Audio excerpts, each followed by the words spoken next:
Welcome back my YouTube channel. My name is Sohan Singh. आपका मेरे YouTube channel youth success पर बहुत बहुत स्वागत है। बहुत टाइम से मैं क्लास नहीं डाल पा रहा था क्योंकि मैं थोड़ा बिजी था, इस वजह से मैं क्लास नहीं डाल पा रहा था। आज अपने न्यू टॉपिक के साथ फिर हाजिर हैं और आज का जो टॉपिक रहेगा हमारा वो फ्रैक्शन रहेगा। क्या रहेगा? फ्रैक्शन।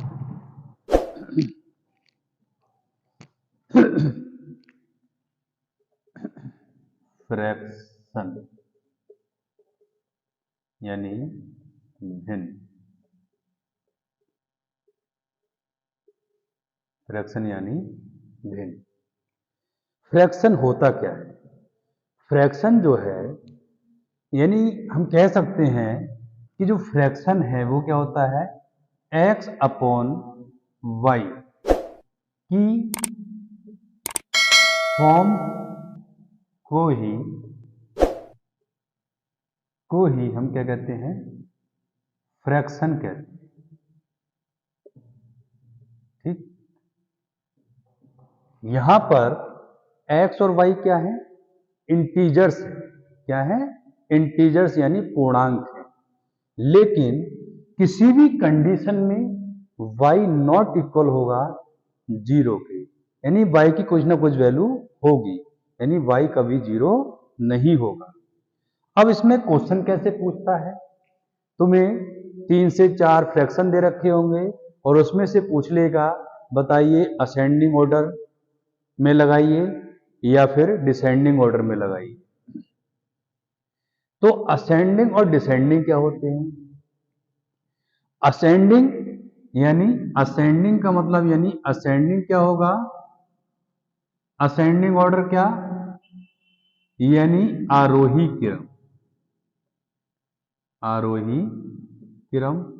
और दूसरा होता है डिसेंडिंग। डिसेंडिंग ऑर्डर यानी अवरोही क्रम। अवरोही क्रम। आपको 3 से 4 फ्रैक्शन दे रखे होंगे और तुमसे पूछेगा कि इन फ्रैक्शंस को यानी इन भिन्नों को आरोही क्रम में लगाइए या फिर इन भिन्नों को डिसेंडिंग ऑर्डर यानी अवरोही क्रम में लगाइए। या फिर क्वेश्चन आपसे ये पूछ सकता है, पहले तो आप आरोही क्रम में लगाइए, फिर आपसे पूछेगा बताइए इनमें से छोटा सबसे छोटी भिन्न कौन सी है, या सबसे छोटा सबसे बड़ी भिन्न कौन सी है। ठीक, या फिर ये पूछ लेगा सबसे बड़ी भिन्न तथा सबसे छोटी भिन्न का अंतर बताइए, या सबसे बड़ी भिन्न या सबसे छोटी भिन्न का योगफल बताइए। तो क्वेश्चन काफी बनते हैं और फ्रैक्शन भी हमारे एग्जाम के पॉइंट ऑफ व्यू से बहुत इंपॉर्टेंट होता है। जैसे कि अब बात करते हैं असेंडिंग ऑर्डर की। यानी असेंडिंग ऑर्डर क्या है? असेंडिंग ऑर्डर जो है, दो या दो से अधिक भिन्नों को हम क्या करेंगे, बढ़ते क्रम में यानी इंक्रीजिंग ऑर्डर में लगाएं तो इन भिन्नों को हम कहते हैं क्या? Ascending order. ठीक, या आरोही क्रम। डिसेंडिंग ऑर्डर क्या होता है कि जब दो या दो से अधिक भिन्नों को डिक्रीजिंग ऑर्डर यानी घटते हुए क्रम में लगाया जाता है या सजाया जाता है तो उन भिन्नों को हम कहते हैं अवरोही क्रम यानी डिसेंडिंग ऑर्डर। ठीक, क्लियर हो गई बात? अब क्वेश्चन कैसे पूछेगा, एक क्वेश्चन लिखते हैं फिर बताते हैं आपको। क्वेश्चन पूछेगा, अच्छा हाँ, अब इसके लिए हमारे पास दो तरीके हैं। एक तरीका क्या है,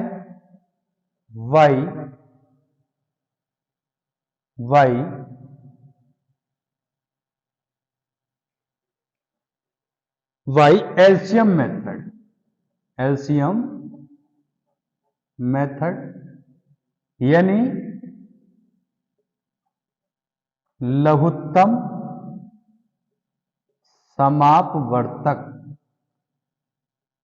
नियम। ठीक, यह तरीका पहला। दूसरा तरीका हमारा है बाय डिवीजन मेथड, यानी भाग विधि।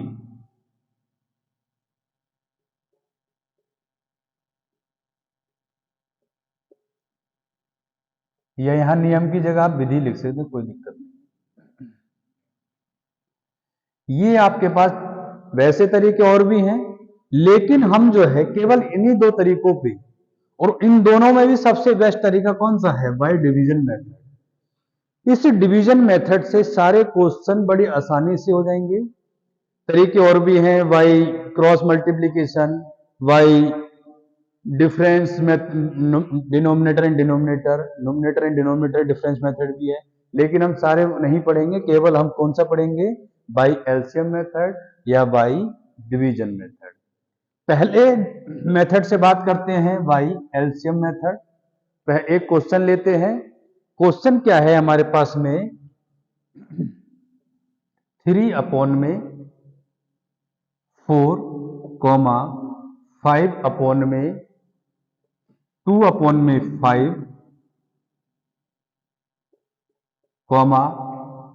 7/10 को आरोही क्रम में लगाई। ठीक, अब इसे जो है हमें आरोही क्रम में लगाना है। हमें 3 फ्रैक्शंस पता है, और तीनों फ्रैक्शंस को हमें किसमें लगाना है? आरोही क्रम। अब आरोही क्रम में कैसे लगाएंगे? हमने बताया है कि बाय एलसीएम मेथड। आप ये बताइए इन तीनों, अच्छा उससे पहले एक चीज और समझ लीजिए। ऊपर वाली वैल्यू अंश होती है, ये तो सभी को पता होगा। नीचे वाली वैल्यू हर होती है, इसको हम बोलते हैं नुमेरेटर, और इसको बोलते हैं डिनोमिनेटर। ठीक, तो कहने का मतलब यह है कि ऊपर वाली वैल्यू अंश यानी न्यूमरेटर, नीचे वाली वैल्यू क्या होगी? डिनोमिनेटर। अच्छा एक चीज बताइए, इस क्वेश्चन को सॉल्व करने के लिए हम क्या करेंगे? बाय एलसीएम मेथड का यूज करेंगे। जो इसका हर है यानी डिनोमिनेटर है, उसका एलसीएम लेंगे। सबसे पहले क्या करेंगे?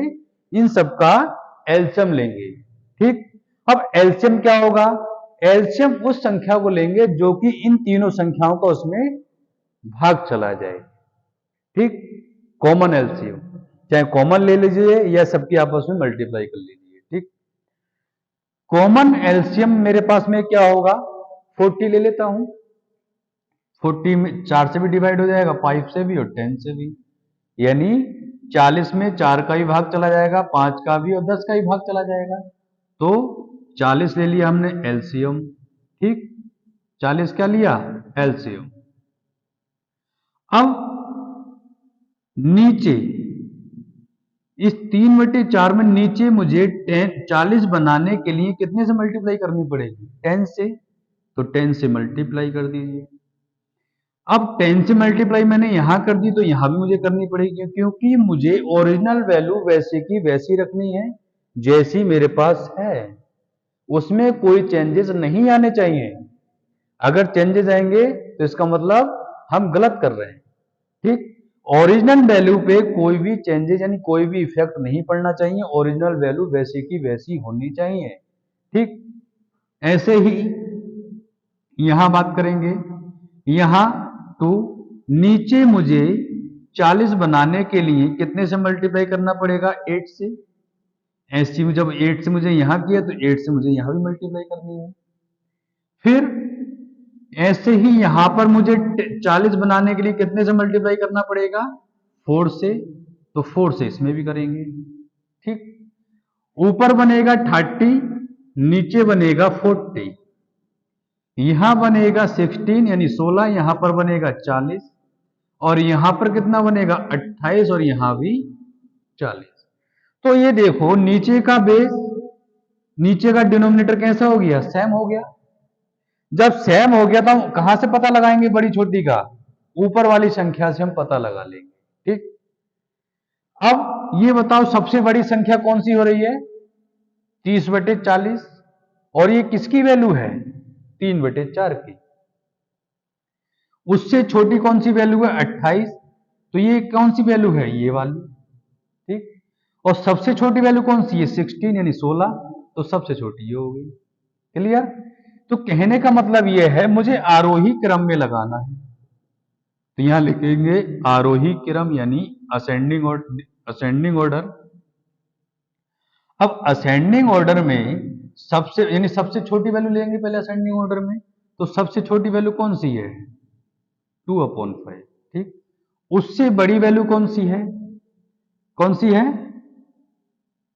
30 यानी 28 यानी 7/10। फिर उससे बड़ी कौन सी है, यानी 3/4।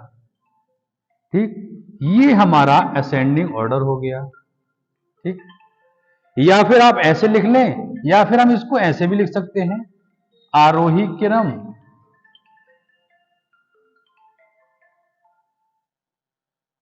क्रम इक्वल सबसे छोटी वैल्यू कौन सी है, 2/5, 2/5। उससे बड़ी कौन सी है, 7/10, और सबसे बड़ी कौन सी है, 3/4। ठीक, तो ये हमारा असेंडिंग ऑर्डर हो गया। अब बात करते हैं इसी बेस पे डिसेंडिंग ऑर्डर, यानी क्वेश्चन हमारा यही रहेगा। इसी में अगर मैं बात करूं अगर डिसेंडिंग ऑर्डर की यानी अवरोही क्रम की, तो क्या करेंगे, अवरोही क्रम क्या होगा, तो अवरोही क्रम जो होगा वो ये होगा। अवरोही क्रम यानी सबसे पहले बड़ी वैल्यू कौन सी है, 3/4। उससे छोटी कौन सी है, 7/10, और उससे सबसे छोटी हो गई 2/5। ये अवरोही क्रम हो जाएगा। ठीक, ये अवरोही क्रम हो जाएगा। या आप इसको स्टेप से ना लगा के स्टेप से भी लगा सकते हैं अवरोही क्रम में।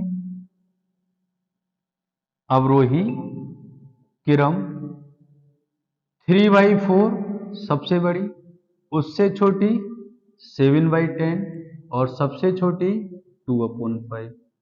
ठीक है ना, या आप स्टेप से भी कर सकते हैं। ठीक है ना, ये तो हो गया बाय एलसीएम मेथड। ठीक, अगर तुमसे यहां पूछ ले कि सबसे बड़ी भिन्न कौन सी है, तो आपने पता लगा लिया है सबसे बड़ी भिन्न कौन सी, 3/4। सबसे छोटी भिन्न पूछ ले तो सबसे छोटी भिन्न कौन सी है, 16/40 यानी 2/5। ठीक है ना, इसी क्वेश्चन को हम बात करते हैं हम डिवीजन मेथड से। किससे, डिवीजन मेथड से। कोई भी क्वेश्चन हो आप इस तरीके से कर सकते हैं। बस अगर आप बाई एलसीएम मेथड करते हैं, तो कुछ नहीं करना है, तीनों संख्या नीचे वाले डिनोमिनेटर का यानी नीचे वाले डिनोमिनेटर यानी हर का एलसीएम ले लेंगे। ठीक, अब बात करते हैं by division method. By division method यानी भाग विधि का बात करेंगे, क्वेश्चन हम वही लेंगे। ठीक है ना, क्वेश्चन क्या था, 3/4, 2/5 और 7/10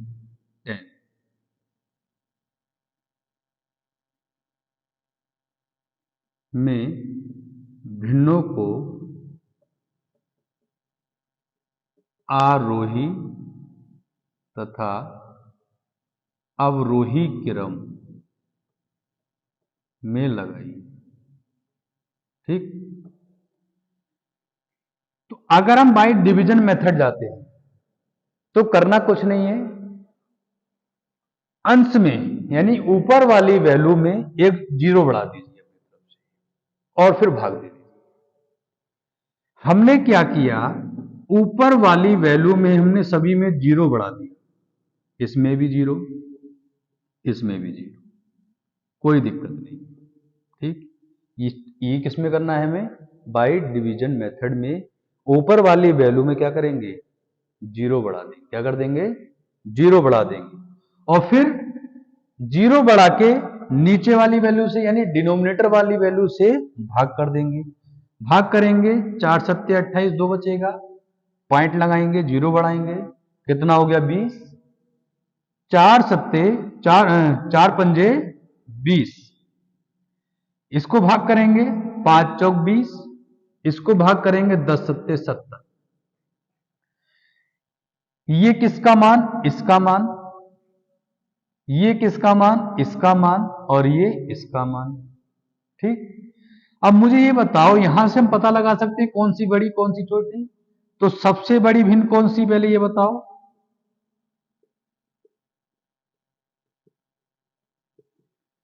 तीन बटे चार। सबसे छोटी भिन्न कौन सी, भिन्न सबसे छोटी भिन्न वो कौन सी होगी, 2/5। ठीक, अगर मैं बात करता हूं आरोही और अवरोही क्रम की, तो आरोही क्रम कैसे करेंगे, देखो आरोही क्रम सबसे छोटी यानी 2/5, उससे बड़ी 7 यानी 7/10, उससे बड़ी 7.5 यानी 3/4। अवरोही क्रम की बात करेंगे, अवरोही क्रम तो सबसे बड़ी कौन सी, 3/4, उससे छोटी कौन सी, 7/10, और उससे बड़ी कौन सी, 2/5। देखो वही रिजल्ट है जो हमने बाय एलसीएम मेथड किया। तो आपको ज्यादा तरीके नहीं पढ़ने हैं, आपको दो ही तरीके पढ़ने, लेकिन सॉलिड वाले पढ़ने हैं, जिससे कोई भी क्वेश्चन हमारा नहीं छूटे। ठीक है, डिफरेंस मेथड हर एक क्वेश्चन में यूज नहीं, अप्लाई नहीं हो पाएगा। क्रॉस मेथड बहुत लॉन्ग बन जाता है, बहुत कैलकुलेशन करनी पड़ती है, लेकिन बाय डिवीजन मेथड में कोई ज्यादा लंबी चौड़ी कैलकुलेशन नहीं है, बाय एलसीएम मेथड कोई लंबी चौड़ी कैलकुलेशन नहीं है। ठीक, इस टाइप से हम कोई भी क्वेश्चन होगा फ्रैक्शन का, इस टाइप और 4 टाइप से क्वेश्चन बनेगा। आरोही क्रम में लगाइए, अवरोही क्रम में लगाइए, सबसे बड़ी भिन्न कौन सी है, सबसे छोटी भिन्न कौन सी है, ठीक है ना, इस टाइप के क्वेश्चन बनेंगे। ठीक, आप बहुत आसानी से इसको सॉल्व कर सकते हैं। आज के लिए हम क्लास यहीं स्टॉप करते हैं, यानी यहीं रोकते हैं। नेक्स्ट क्लास में नई टॉपिक के साथ में आपसे फिर मुलाकात होगी।